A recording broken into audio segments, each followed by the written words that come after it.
Chapter 20. Grassina had told me about the ancient Greeks and their fondness for athletic contests, but I couldn't imagine how the dragons would compete. I wondered if all their contests involved fire. After flying back down the side of the mountain, Ralph carried us into the same main tunnel where we'd met his grandfather, then turned into the first branching tunnel that we came across. Hot air met us like an invisible wall, but the ointment kept us from feeling much more than a slight change in temperature. It was dark inside, perhaps too hot for the fungus that illuminated the other caves. Flying through a network of connecting tunnels, we entered a cave filled with bats and others that reeked so badly that it gave me a headache. Edric said it smelled like trolls, so I was glad we weren't on foot. When we finally emerged from the last tunnel, we found ourselves in an enormous bowl-shaped arena that opened up to the sky.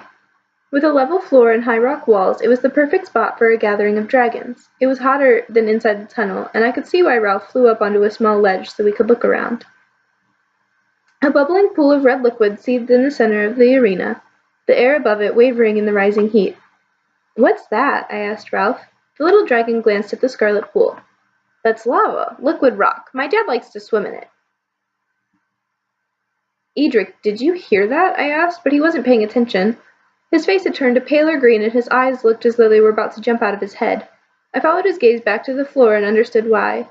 There must have been at least 10 times the number of dragons that there were people in my father's castle, with more dragons arriving every minute. I studied the dragons, hoping to see a green one, but none of their color was even close. This seemed to reinforce what the Dragon King had told us, yet I couldn't stop hoping Edric was right, that the old dragon didn't know everything, and that a rare green dragon might still show up. At first I thought the dragons were just milling around, but as I watched I noticed a purpose to their movement.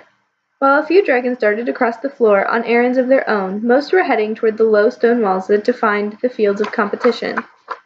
Only a short distance from where we sat, athletes raced around an oval with other dragons standing by, watching. A roar went up when a yellow dragon passed a blue one, a sound that would have been terrifying if I'd heard it anywhere else. A little farther away, dragons were wearing armbands and ran back and forth between brightly colored tents. Each tent was big enough to fit at least 20 grown dragons, although I had never seen more than a few enter at once. I couldn't read the symbols on their banners, so I had no idea what they stood for, but I saw an injured dragon carried into one tent, so I assumed it housed a healer. I grabbed hold of Ralph's ridge when a gust of heated air almost knocked me off his back. Looking up, I saw 6 dragons chasing one another around the giant bowl, flying faster than any bird ever could. A pink cloud floated above the dragons, distorting my view of the mountains surrounding the area, making them seem closer and farther away. I turned to watch the dragons in the oval ring again. One of the racers flamed, and a small pink cloud formed in the air above him. The smell of boiled cabbage drifted by, reminding me of magic miasma. "Ralph," I said, "does anyone use this arena when the Olympics aren't going on?" "Sure, lots of dragons come here to practice. My mother comes here almost every day. It's one of the reasons we live where we do." I heard shouting and glanced down at the crowd directly below us. A group of giants had arrived, carrying baskets filled with skinny brown pods and long purple peppers. The dragons seemed eager to get to the baskets, following the giants to a low ledge carved in the far wall. When the giants emptied the contents onto the ledge, the dragons lined up behind them and helped themselves to the food. "Those are the flamers," said Ralph, pointing to the dragons. "They're stoking themselves with gunga beans and hot flamey peppers. Those peppers are one of the reasons the Olympics are held here. Gunga beans will grow almost anywhere, but flamey peppers only grow in volcanic ash." "Why do the flamers like them so much?" "If you combine big batches of them and mix them with dragon digestive juices, you get the best flames in the world. My mother eats them all the time. The beans are okay, but the peppers are too bitter for me. Look, there's my mother. Let's go down so I can introduce you." Taking a step forward, Ralph dropped off the ledge and glided across the arena above the heads of walking dragons. There were more giants here now, and Ralph had to swerve around them while trying to keep his mother in sight. The giants were sweating profusely, the huge drops that beaded their faces dripped onto the ground, and anyone unfortunate enough to be standing nearby. Neither dragons nor giants seemed to mind, although some of the drops were as big across as my father's shield. "What color are your mother's scales?" I asked Ralph as he approached the group of flamers. "Red. My father's scales are blue like mine, but his are a lot darker. I hope mine get dark like his when I'm older." "Hey, Ralphie!" called a voice from behind us. An enormous blue-black dragon, only a little smaller than the Dragon King, was trotting toward us from the direction of the lava pool. His head was huge and his eyes deep-set, shadowed by jutting ridges. He opened his mouth to talk, and I saw a long forked tongue with teeth so brilliantly bright they didn't seem real. "Hi, Papa," said the little dragon. With a bounce in his step, Ralph bounced across the rock floor to the larger dragon's side. "Where's Mamma? I thought I saw her." "She had to go get ready," the dragon said after clearing his throat. "The competition is starting soon, and she was afraid you weren't going to make it in time, so she asked me to come find you." "Are these friends of yours?" The dragon leaned closer to get a better look at us, and Edric dug his fingers into my arm. "They sure are," said Ralph, a hint of pride in his voice. "The little one in front is Emma, and the bigger one in back is Edric. Don't worry, they don't bite." Ralph's father snorted. "That's good. I don't think I want to know a biting frog."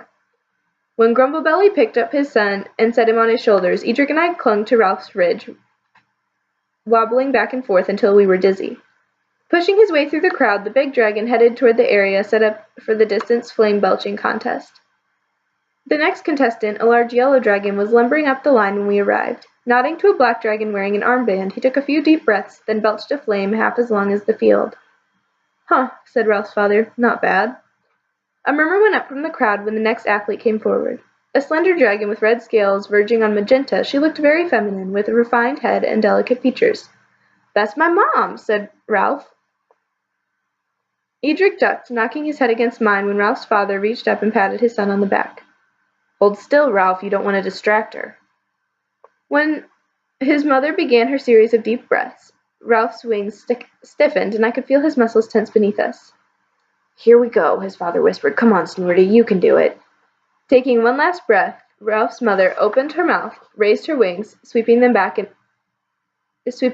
as a flame nearly as long as the field shot from between her gaping jaws.